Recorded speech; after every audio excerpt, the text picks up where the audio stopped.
యెహోషువ గ్రంథం 16వ అధ్యాయం మొదటి 4 వచనాలు ధ్యానించుకుందాం. మొదటి వచనం, యోసేపు పుత్రులకు చీటీ వలన వచ్చిన వంతు యెరికో ఎదుట యొర్దాను దారి నుండెను. 15వ అధ్యాయంలో యూదా గోత్రానికి వచ్చిన చీటీ వారి స్వాస్థ్యం గురించి, వారిలో ప్రత్యేకంగా కాలేబు తన విశ్వాసాన్ని ప్రదర్శించాడు కాబట్టి అంతం వరకు కూడా, ఆరంభం నుంచి అంతం వరకు కూడా తనకి ఒక భాగం ఇవ్వబడింది. సో కనుక ఇప్పుడు వచ్చినప్పుడు తిరిగి యోసేపు పుత్రులకు, యోసేపు కాదు, ఎవరికి ఇది? యోసేపు పుత్రులు. యోసేపు పుత్రులు ఎవరో తెలుసా? మనస్సే, ఎఫ్రాయిము. 4వ వచనంలో ఉంటుంది, చదవండి. అక్కడ యోసేపు స్వాస్థ్యం కదా, తన తండ్రిని బట్టి. తన తండ్రి ఆశీర్వదింపబడ్డాడు, అనేకులకి కారణంగా ఉంటూ వచ్చాడు. ఎవరండి? యోసేపు అనేకులకి ఆశీర్వాదకరంగా ఉండటానికి కారణం ఏంటి? తాను దేవుని యందు భయభక్తులు కలిగి ఎక్కడ అవిధేయత చూపించకుండా ఎన్నో శ్రమలు సహించి, తన అన్నలు తాను పగపట్టినప్పటికీ ఈర్ష్య కపట స్వభావం వారు చూపించినప్పటికీ, వారు గొయ్యిలో వేసినప్పటికీ, తర్వాత ఇష్మాయిల్ ద్వారా ఐగుప్తుకి అమ్మి వేసినప్పటికీ, అక్కడ కూడా తప్పుడు అభియోగాలు పెట్టి జైల్లో పెట్టినప్పటికీ దేవుడు తనకి తోడుగా. ఎప్పుడు తోడుగా ఉంటాడు చెప్పండి? నీతి నిజాయితీని కాపాడుకుంటూ, విశ్వాసాన్ని కాపాడుకుంటూ, శ్రమల్లో సైతము ఉన్నప్పుడు దేవుడు తోడుగా ఉంటాడు. నేను హాయిగా పడుకుంటాను, మీటింగ్ వద్దు, నాకేదో టైం వచ్చినప్పుడు చూస్తానంటే తోడుగా ఉంటాడా? అర్థమైందండి? దీనికి ఏం చేయాలి మనం? We have to invest. ఏది? కొద్ది సమయాన్ని ఇన్వెస్ట్ చేయాలి, గట్టిగా పట్టుకోవాలి. సో మనం ఒక గోల్ కలిగి ఉండాలి. సో యోసేపు జీవితంలో ఏం కలిగి ఉన్నాడు? గోల్ కలిగి ఉన్నాడు. ఏంటో గోల్ అంటే దేవుడే పెట్టాడు. నేను నిన్ను గొప్ప వ్యక్తిగా చేస్తాను, నీ తల్లిదండ్రులు నీ మీద ఆధారపడతారు, నీ అన్నదమ్ములు నీ మీద ఆధారపడతారు. కానీ ఎవరైతే తన మీద ఆధారపడతారో వాళ్ళే తనను అప్పగించారు. ఇప్పుడు ఈ యోసేపు ఎవరికి ముంగుర్తుగా ఉన్నాడు? యేసుక్రీస్తు ప్రభు వారికి ముంగుర్తుగా ఉన్నాడు. యేసుక్రీస్తు ప్రభు ఎందుకు అప్పగింపబడ్డాడంటే, మన పాపములను బట్టి తాను అప్పగింపబడ్డాడు. మనం పాపులమా కదా? అయితే మన పాపాలను బట్టి తాను అమ్మివేయబడ్డాడు యోసేపు వలె. తర్వాత శిలువ శ్రమలు సహించి, అవమానం సహించి, అరికాల నుంచి నెన్నెత్తి వరకు గాయపరచబడి, రక్తము కార్చి చనిపోయి సమాధి చేయబడి తిరిగి లేచాడు. ఓకేనా? అయితే ఇప్పుడు మనం యోసేపు పిల్లలకి ఏమొచ్చింది? స్వాస్థ్యం వచ్చింది. అది భూలోకపు స్వాస్థ్యము వచ్చింది. ఎక్కడొచ్చింది స్వాస్థ్యం? యెరికోకి ఎదురుగా యొర్దాను దగ్గర. యొర్దాన్ అంటే అర్థం ఏంటండి?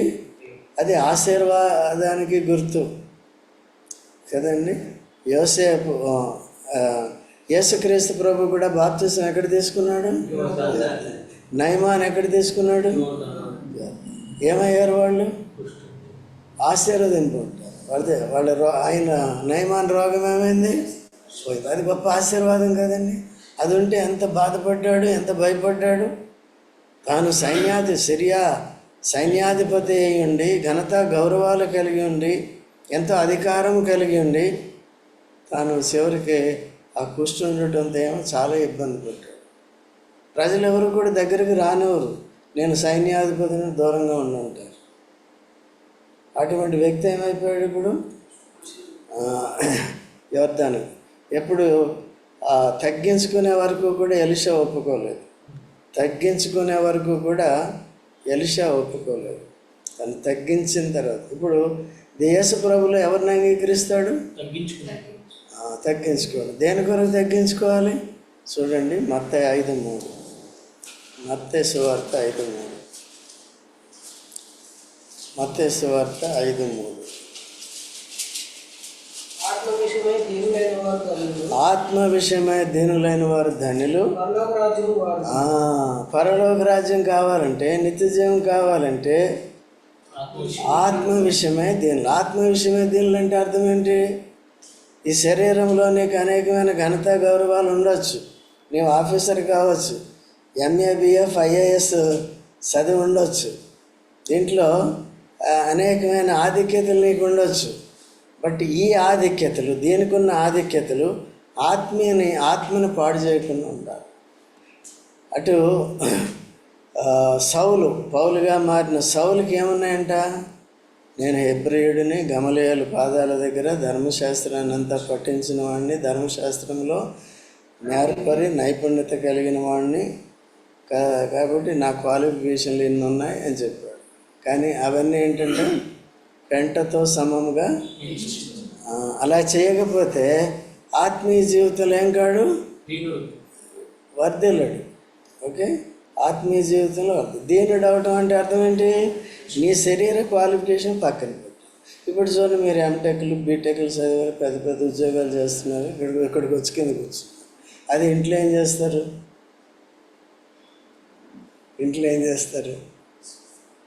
కదా, మంచి మంచి మ్యాట్రెస్లు ఉండాలి, రివాల్వింగ్ చైర్లు ఉండాలి, హాయిగా ఉంటాం కదా. ఇక్కడ ఫ్రీడమ్. ఇక్కడికి వచ్చి అంటే మీరు అర్థం ఏంటి? అవన్నీ కూడా మీ శరీర క్వాలిఫికేషన్స్, ఆధిక్యతను ఎక్కడ పెట్టారు?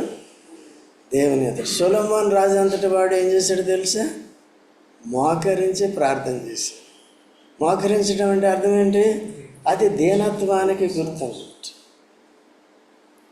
ఓకే, ఈ భౌతికమైన క్వాలిఫికేషన్లన్నీ తాత్కాలికమైనవి.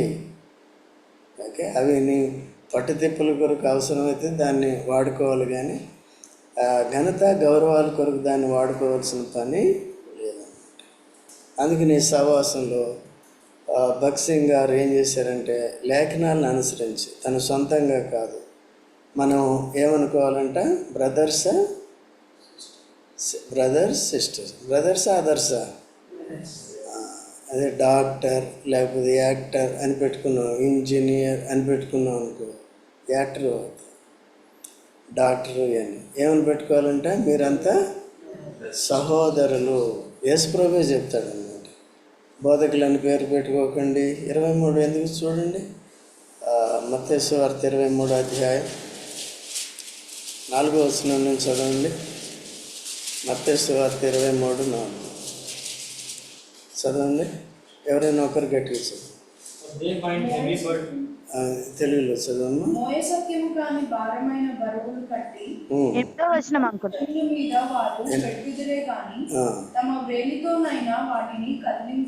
ఆరు నుంచి చదవమ్మా, 6 నుంచి చదువు.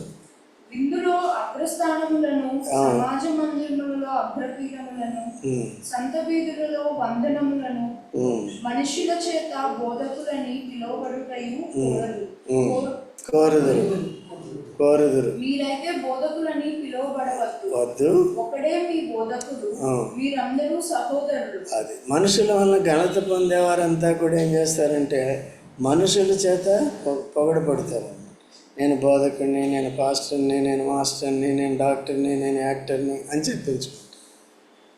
డాక్టర్ గారు అంటే ఎంత ఉబ్బిపోతాం కదా. డాక్టర్ని డాక్టర్ అనలేదనుకో. నేను కూడా ఒకసారి అంటే మన సహోదరులోనే ఒక డాక్టర్ గారు ఉండేవారు. అయితే సిస్టర్ వాళ్ళ ఇంటికి వెళ్ళాను. ఇంటికి వెళ్ళిన తర్వాత సిస్టర్ వచ్చింది. బ్రదర్ ప్రవీణ్ పేరు చెప్పేసి, బ్రదర్ ఉన్నారా అని అడిగాను. డాక్టర్ గారు లేరు బ్రదర్ అంటే. నన్ను బ్రదర్ అంటుంది, ఆయన నా హస్బెండ్ ఏమంటుంది, డాక్టర్ గారు లేరు. ఆమె డాక్టర్, ఆయన డాక్టర్. అదే డాక్టర్ అని అనకపోతే బ్రదర్ అంటే ఏమొచ్చేసింది వాళ్ళకి? నాకు పాఠం నేర్పిస్తుంది అనమాట. ఇండైరెక్ట్గా బ్రదర్ అండర్స్టాండ్ చేసుకుంటాడు. ఇంకెప్పుడు మా వారిని బ్రదర్ అనడు. ఇక్కడి నుంచి ఏమనాలంట, నేను ఎప్పుడు అలా కోరుకునే వాళ్ళు అన్నాను. లేకపోతే దీనిలోగా ఉండేవారు తగ్గించుకునేవారు. వద్దు బ్రదర్. ఇంకో బ్రదర్ ఉన్నాడు, ఆయన కూడా డాక్టర్, ఏలూరులో ఉంటాడు. ఆయన బ్రదరే అంటాడు. డాక్టర్ అన్నేవాడు అసలు, ఆయన చాలా పెద్ద డాక్టర్. అదే కాబట్టి సార్ ఇవన్నీ కూడా కొద్దిగా జాగ్రత్తగా ఉండాలి. మనం దేవుడు ఏం కోరుకుంటున్నాడు మనల్ని? దీనత్వం. దీనత్వం అంటే అర్థం ఏంటి? Keep all your physical qualification aside పెట్టాలి. దాని గురించి గర్వించడానికి అది గర్వం తీసుకొస్తుంది. లేకపోతే నేను ఈ కులం, నేను ఆ కులం, ఆ మతం, ఈ మతం ఉంటే ఉండొచ్చు, కానీ అవన్నీ ఎక్కడ పెట్టాలి? నా జాబ్. నన్ను కూడా ఒక ఆయన ఉన్నాడు, బచ్చా నీకేం తెలుసు? నేను బచ్చాను కానీ మాస్టర్ ఎవరు చెప్పారు? మనుషులకు కోపాలు వస్తాయన్నమాట. ఎప్పుడు ఎవరు పైకి రాకూడదు. ఎవరు దేవుడు వారికి ఇచ్చిన పిలుపుకి తగినట్టుగా సేవ చేయకూడదు. కోపం వచ్చేస్తుంది. అవన్నీ జరుగుతూ ఉంటాయి. వీటన్నిటిని ఏం చేయాలి? దేవుడైన వాడు రెసిస్ట్ చేయడు అనమాట. సరే మీ అంత జ్ఞానం నాకు లేదు, నాకు చాలా తక్కువ ఉంది, నేను బచ్చాను, మీరు చాలా ముసలోళ్ళు, మీరు అంతేనా? తగ్గించుకోవడం అంటే ఏంటి? అలాగే ప్రవర్తించాలి. అలాగే అన్న వాళ్ళు ఏం చేయాలి? వాళ్ళు మనల్ని అట్లాగా అని దీనులుగా చేసి దేవుడు మనల్ని ఏం చేస్తాడు? హెచ్చిస్తాడు. కాబట్టి మీరంతా ఎవరండి? ఎవరు చెప్పారు ఈ మాట? సహోదరులు, సహోదరి. అందుకనే పేతురు అపోస్తలుడైన పౌలుని ఏమంటాడు తెలుసా? మా ప్రియ సహోదరుడైన పౌలు అని చెప్తాడు కదా. 2వ పేతురులో ఉంటుంది చూడండి. 2వ పేతురు 3వ అధ్యాయము 9వ వచనము.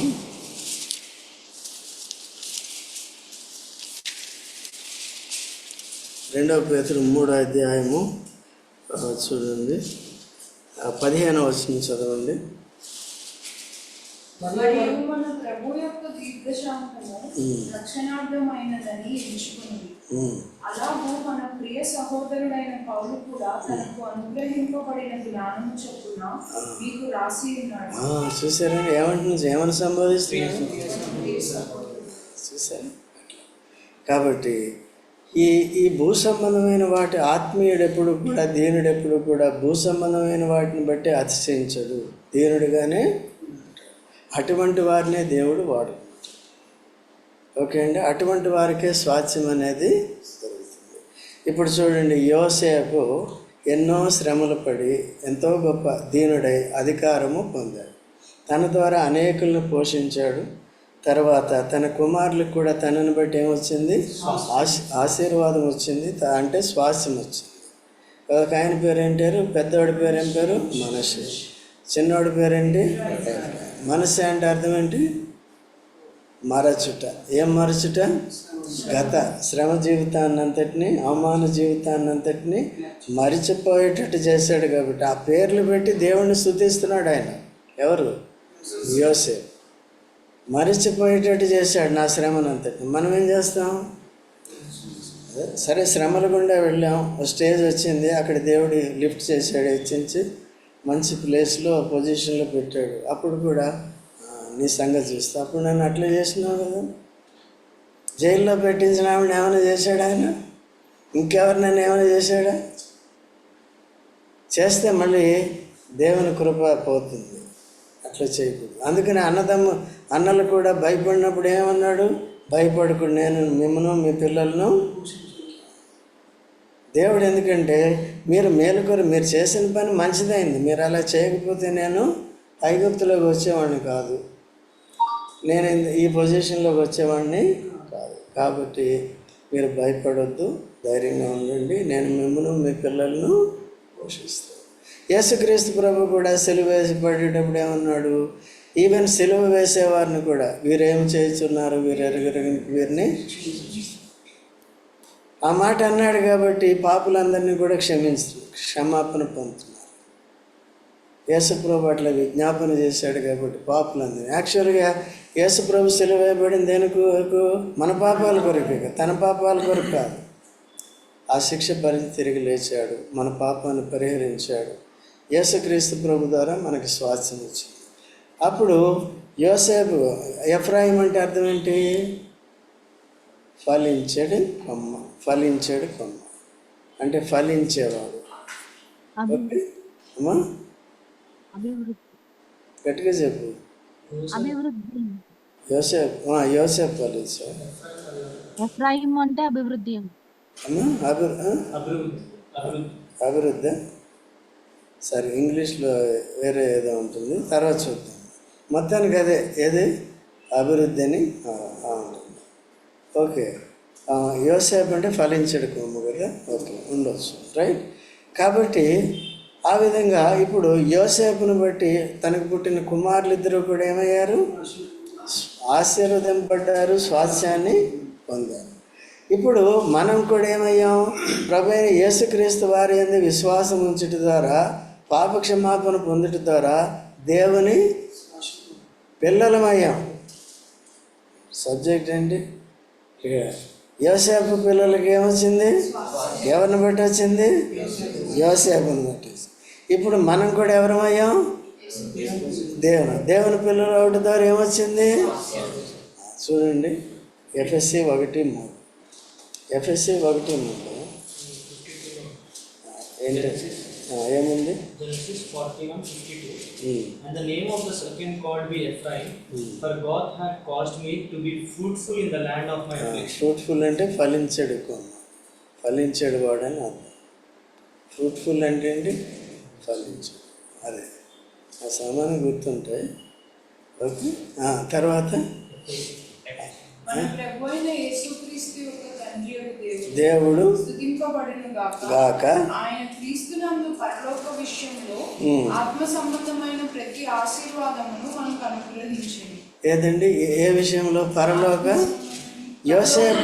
యోసేపు కుమారులకు ఎక్కడొచ్చింది స్వాస్థ్యం? భూలోకంలో వచ్చింది. అది కూడా మంచి ప్లేస్లోనే వచ్చింది, యోర్దాను దగ్గర. అది కూడా ఆత్మీయంగా చూసినట్లయితే పాప క్షమాపణకి గుర్తు. తర్వాత యేసుప్రభు బాప్తిసం తీసుకున్నాడు కదా, అంటే యోర్దాను బాప్తిసానికి గుర్తు. మన పాపాల విషయంలో మనల్ని సమాధి చేసి నీతి విషయంలో తిరిగి లేపేటట్టుగా చేస్తుంది. బ్యాప్టిజం అంటే యోర్దాను అనుభవం. అంటే ఇంకొకటి ఏంటంటే, ఈ యోర్దాను అనుభవం ఏంటంటే, ఎప్పుడైతే మన శరీరాన్ని యేసుక్రీస్తు ప్రభునందు విశ్వాసం ఉంచి మారు మనసు పొంది బాప్తిసం తీసుకుంటామో, అప్పుడు we are fit to be redeemed even in the flesh. ఈ శరీరం చచ్చిపోతుంది, ఆత్మ పరలోకానికి వెళ్ళిపోతుంది. ఈ శరీరాన్ని ఆత్మ, రక్షణ పొందిన ఆత్మ వదిలి పరదేశకు వెళ్ళటమే యోర్దాను దాటం కదా. ఆత్మకి స్వాస్థ్యం ఎక్కడుంది? పరలోకం ఉంది. పరలోక విషయంలో ఆత్మ సంబంధమైన ప్రతి ఆశీర్వాదమును యేసుక్రీస్తునందు దేవుడు మనకు అనుగ్రహించిన కనుక తండ్రి అయిన దేవుని స్తుతించాలి. అది యోర్దాను అనుభవం అంటే అర్థం ఏంటి? రక్షణ పొంది రక్షణ కొనసాగించుకుంటూ ఈ శరీరం చచ్చిపోతే ఆత్మ ఏమవుతుంది? పరదేశం. అంటే ఇది యోర్దాను అనుభవం. అంటే ఇది ఆత్మకి యోర్దాను అనుభవం అంటే వెళ్ళిపోతాం కదా. అయితే వీళ్ళకి ఎక్కడిచ్చాడంటే ఎరుకో ముందు యోర్దానుది. ఎరుకో ఎటువంటిది? శాపగ్రస్తమైంది. దాని ముందేముంది? యోర్దాను. యోర్దాన్ ఏది? ఆశీర్వాదానికి గుర్తు. ఎరుకో ఏది? రెండింటి మధ్యలో ఉంది. అప్పుడప్పుడు కొన్నిసార్లు ఎరుకోకి పోయి సినిమా చూసొద్దాం అనిపిస్తుంది. లోకానికి ఎప్పుడు కూడా మన ముందు కూడా ఇప్పుడు క్రీస్తులో ఉన్నాం, ఏకబడినా క్రీస్తులో ఉన్నాం. మనం ఇంకెక్కడున్నాం? ఎరుకోకు సాదృశ్యంగా లోకంలో ఉన్నాం. కొన్నిసార్లు ఏమవుతుంది, ఇక్కడ మీటింగ్ ఉందంటే లేదు ఎక్కడికి వెళ్దాం. ఎక్కడికి వెళ్తే ఎక్కడికి వెళ్ళినట్టు? ఎరుకోకి వెళ్ళినట్టు. ఎరుకో ఎటువంటిది? శాపగ్రస్తం. ఇది యోర్దాను ఎటువంటిది? ఆశీర్వాదానికి. సో రెండింటి మధ్యలో ఉంటాం. ఈ లోకంలో ఉన్నంతకాలం we are in between the world, the cursed world and blessed Christ. ఆశీర్వదింపబడిన క్రీస్తులో, క్రీస్తుకి, శాపగ్రస్తమైన లోకానికి దేవుని పిల్లలమైన మనం ఉంటాం. ఎటు వెళితే అటు నష్టం. ఇటు ఎరుకోకి వెళ్ళామనుకోండి, ఏం తెచ్చుకుంటాం? నష్టాన్ని తెచ్చుకుంటాం, శాపాన్ని తెచ్చుకుంటాం, స్వాస్థ్యాన్ని తక్కువ పాడు చేసుకుంటాం. క్రీస్తు యేసులో చూడండి 1:12 యోహాను సువార్త 1:12 ఏం చెప్తుంది? చూడకుండా కూడా చెప్పచ్చు. ఏం చెప్తుంది? 1:12. But as many as received him, As many as received Jesus Christ, to them gave he power to become sons of God. Children of God కదా. ఇంగ్లీష్లో సరిగా లేదు, తెలుగులో సరిగా ఉంది. తను ఎందరు అంగీకరించిరో వారందరికీ అనగా తన నామమందు విశ్వాసం ఉంచిన వారికి దేవుని పిల్లలగుటకు ఆయన అధికారము అనుగ్రహించారు. సన్స్ అంటే కుమారులు, పిల్లలు అంటే చిల్డ్రన్. ఫస్ట్ ఎవరికైనా పుడితే, నువ్వు పుట్టినప్పుడు ఎలా పుట్టావు? సన్గా పుట్టావా, శిశువుగా పుట్టావా? ఇప్పుడు శిశువు ఏం కావాలి? తల్లి పాలు తాగాలి, తర్వాత అన్నం ముట్టిస్తారు, పెద్దవాడు కావాలి. క్రీస్తులో కూడా అంతే. The moment we believed Christ, we received Christ, we become the children of, we are born in the kingdom of God as little kids. So we need to grow. మనం ఏం కావాలి ఇప్పుడు? ఎదగాలి.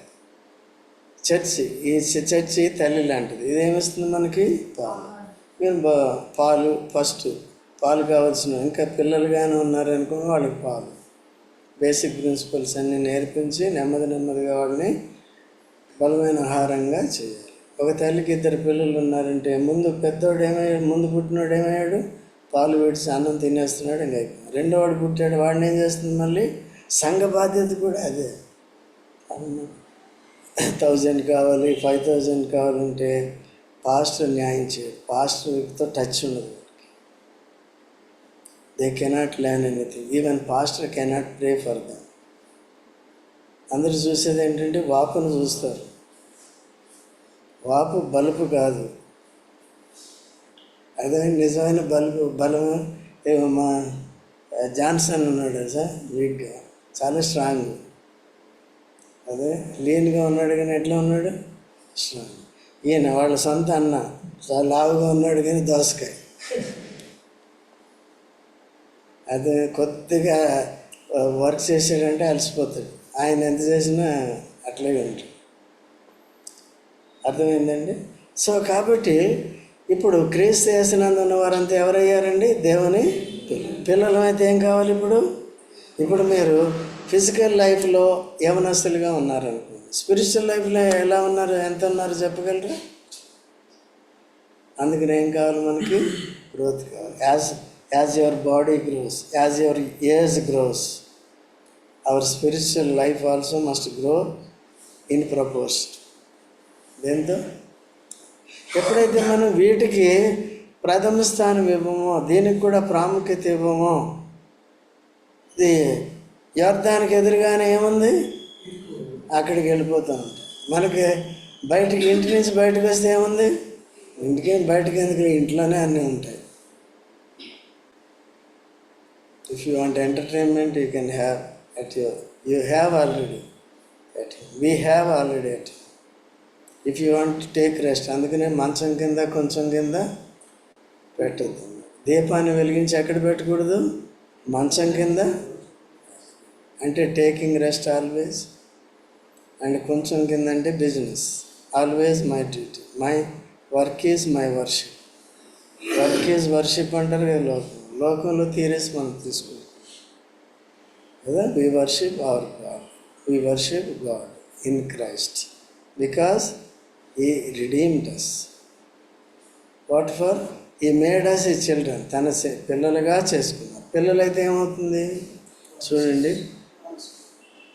రోమా 8:17. రోమా 8:17.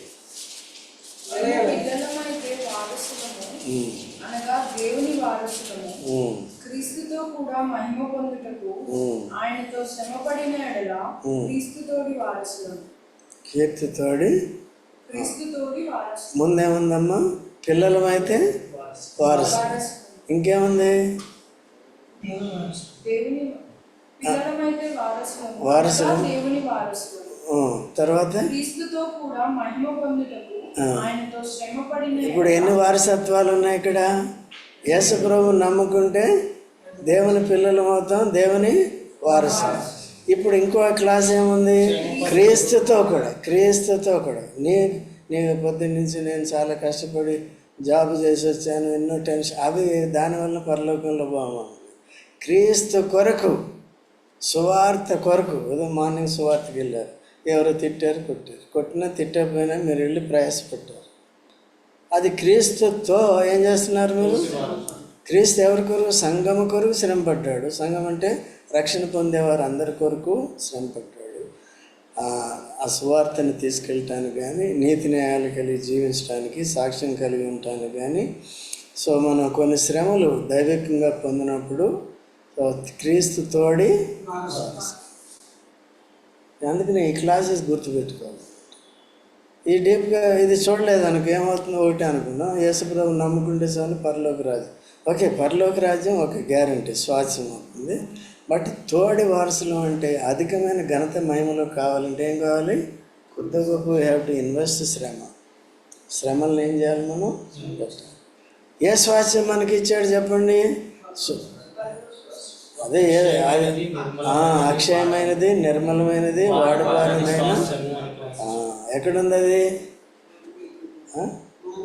1 పేతురు 1వ అధ్యాయము 3-4 బాగా చెప్పాడు. 1-3-4 వచ్చిన చూడండి, పేతురు చెప్తాడు దాని గురించి.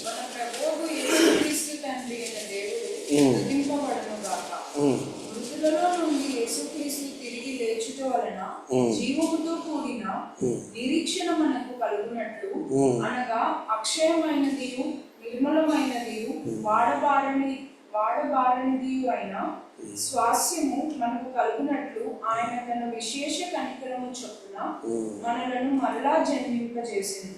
చూశారు? తర్వాత స్వాస్యం లేదమ్మా, 4వ చదివారు. విశేష కనికరం చొప్పున మనల్ని ఏం చేశాడు? ఏదంట? ఏ స్వాస్యం మనకి? అక్షయమైనది, నిర్మలమైనది, వాడబారనిది. ఇది పరలోకం. అక్షయమైనది అంటే ఇక్కడంతా ఏమవుతుంది? శరీరం కుళ్ళిపోతుంది, ఇల్లు కట్టాము పోతుంది, కొన్ని రోజులకి ఏదైనా సరే వాడిపోతుంది. అందుకనే మానవ జీవితాన్ని దేవుని వాక్యం దేంతో పోల్చింది? గడ్డి పువ్వు. గులాబీ పువ్వు చాలా ఇష్టం కదా మీకు. దాన్ని చెట్టుకున్నంతసేపు ఏదో ఉంటుంది, 2-3 రోజులు, కొన్ని రోజులు త్రుంచారనుకోండి ఏమవుతుంది? ఇక్కడ పెట్టుకుంటారు, ఈవినింగ్ వరకు ఉండదు. అది ఓకేనా? ఇదంతా క్షయం. అక్కడది అందుకని అక్కడ ఎటర్నల్ లైఫ్. ఇక్కడ ఏంటండి? అంతలో కనపడి అంతలో మాయమైపోయే ఆవిరి వంటి జీవితం కదా. ఈ రోజు వరకు ఉన్నాం, రేపు ఉంటామో లేదు తెలియదు. నా హెల్త్ చాలా బాగుందండి, నా ఇంకా యంగ్ మ్యాన్ అని అంటాం కదా, యంగ్ మమ్మీని. రేపు తెలుస్తుందా మనకి? అందుకనే ఆత్మీయ జీవితంలో స్ట్రాంగ్గా ఉండేది నేర్చుకో. ఎప్పుడు పిల్లల్లాగా ఉండకూడదు. ఏం కావాలి? Proportionate growth based on your age కావాలి. అందుకనే సంఘంతో ఐక్యత కలిగి ఉండాలి, వాక్యాన్ని సరిగా నేర్చుకోవాలి, అభ్యాసం చేయాలి, ప్రభు సేవ చేయాలి. ఓకేనా? శ్రమ అయినా కష్టమైనా కొద్ది గొప్ప ఏం కావాలి? పడాలి. ఎవరి కొరకు? దేవుని కొరకు పడేది నేర్చుకోవాలి. అక్షయమైనది, నిర్మలమైనది, పవిత్రమైనది. నిర్మలమైనది అంటే పవిత్రమైనది. ఇంకా వాడబారింది అంటే ఇప్పుడు మనం ఇక్కడ ఏం చేస్తారంటే కొంతమంది మామిడాకులు తీసుకుని వచ్చి తోరణాల కింద కడతారు. అవి ఏమవుతాయి? కట్టినప్పుడు పచ్చగా ఉంటాయి, కొన్ని రోజులకి ఏమవుతాయి? అది ఇక్కడ అది. అయితే పరలోకానికి వెళ్ళిన తర్వాత మనం ఎప్పుడైతే ఎంటర్ అవుతామో అప్పుడు ఎలాగుంది? ఎప్పటికీ కూడా అలాగే. సో వాడబారనేది ఇంకా అంతే, నిత్యమైన శ్వాస. మళ్ళీ వెనక్కి రండి, ముగించుకుందాం. 16వ అధ్యాయం యెహోషువ. ఇప్పుడు 3వ వచనం చదవండి. తూర్పుననున్న ఆ ఎరుకో ఏటి వెంబడిగా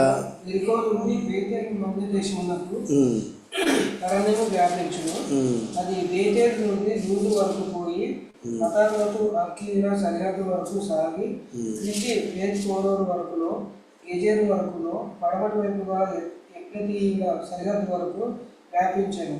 దాని సరిహద్దు సముద్రం వరకు సాగాను. సరే, ఎక్కడి నుంచి ఉందండి? ఎరుకో దగ్గర ఉన్న బేతేలు మన్యము. బేతేలు అంటే అర్థం ఏంటి? దేవుని మందిరం.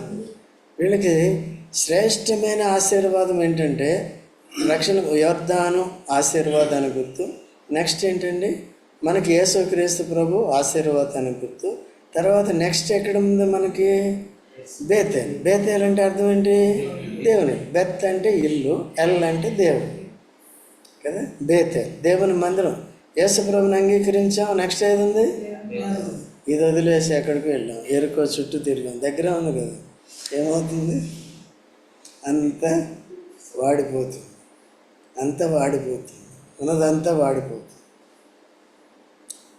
వీళ్ళకి శ్రేష్టమైనది ఇచ్చారు. వీళ్ళు అందుకనే ఎక్కువ ఇశ్రాయేలుతో మిగిలిన గోత్రాలతో సఖ్యత కలిగి లేరు, దేవుని భయం కలిగి లేరు. వీరు చాలా నష్టపోతూ వచ్చారు. తర్వాత మీరు వేరే లెసన్స్లో చూసుకోవచ్చు. ఎవరండి వీరు? మనష్షే. తండ్రి ద్వారా ఏమయ్యారు వాళ్ళు? వాళ్ళకి యొర్దాను దగ్గర ఉంది, బేతేలు దగ్గర ఉంది. అయినప్పటికీ వారు స్పిరిచువల్గా ఫలించారు. భూ సంబంధంగా స్వాస్థ్యం కలిగి ఉంటాం, మేడామిద్దులు కలిగి ఉంటాం, ఓకే. బట్ ఆత్మీయ జీవితంలో పరలోకపు స్వాస్థ్యాన్ని ఎలా కాపాడుకుంటున్నాం అనేది చాలా ప్రాముఖ్యం. ఓకేనా? అది కాబట్టి మీరు మనష్షే, ఎఫ్రాయిములు మనం చూసినప్పుడు వారి జీవితాలు ఆత్మీయంగా అంతగా ఉంది. మనం కూడా ఇప్పుడు యేసుక్రీస్తునందు దేవుని పిల్లలమయ్యాం. పిల్లలమైన తర్వాత యొర్దాను అనుభవంలో ఉన్నాం. తర్వాత బేతేలు మనకుంది. సో దేవుని మందిరం. ఇక్కడ ఏం కావాలి? మనం వాక్యాన్ని నేర్చుకుంటూ యేసుప్రభుతో కరెక్ట్ అయి దేవుని యొక్క సేవ చేస్తూ ముందుకి సాగు. కానీ ఆకర్షణకు గురయ్యి మనం ఎరుకోలోకి వెళ్ళిపోయినప్పుడు, ఎరుకోతో సాంగత్యం చేసినప్పుడు దేవునికి శత్రువు. ఓకే, ఈ లోకంలో నీకు బలం ఉండొచ్చు, అది తాత్కాలికమైంది. ఉద్యోగం ఉంది, డబ్బు రావచ్చు, జీవితం తాత్కాలికమైంది. అయితే ఆత్మీయంగా చాలా వీక్ అయిపోతుంది. అది మనకు అర్థం కాదు. ఒక పక్కనే మనస్సాక్షి ఉన్న వాళ్ళకి అర్థమవుతుంది, నేను తప్పు చేస్తున్నాను, తప్పు చేయాలి. నేను సరి చేసుకుని ఏం చేయాలి? జాన్సన్ వచ్చారు. ప్రభుత్వ కనెక్ట్ అయి ఉండాలి. దేవుని మందిరంలో నేర్పించే లేఖన సత్యాలు నేర్చుకోవాలి. ఒంటరిగా నేర్చుకునే వేరు, చదువుకునే వేరు.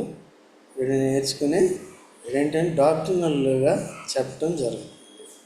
సో కొత్త నిబంధన, పాత నిబంధన బేరేజ్ వేసుకోవాలి. ఇప్పుడు మనం కొత్త నిబంధనలో ఉన్నాం కనుక పాత నిబంధనలో జరిగినట్టే కొత్త నిబంధనలో జరుగుతుంది. బట్ ఇక్కడ స్పిరిచువల్, అక్కడేంటి మెటీరియల్. మెటీరియల్ జీవితం నుంచి ఎక్కడ ట్రాన్స్ఫర్ కావాలి? మనం స్పిరిచువల్. దానికి నిరంతర స్వాస్థ్యం ఉంది. దాని గురించి మనం సిద్ధపడాలి. ప్రార్థన చేసుకుందాం.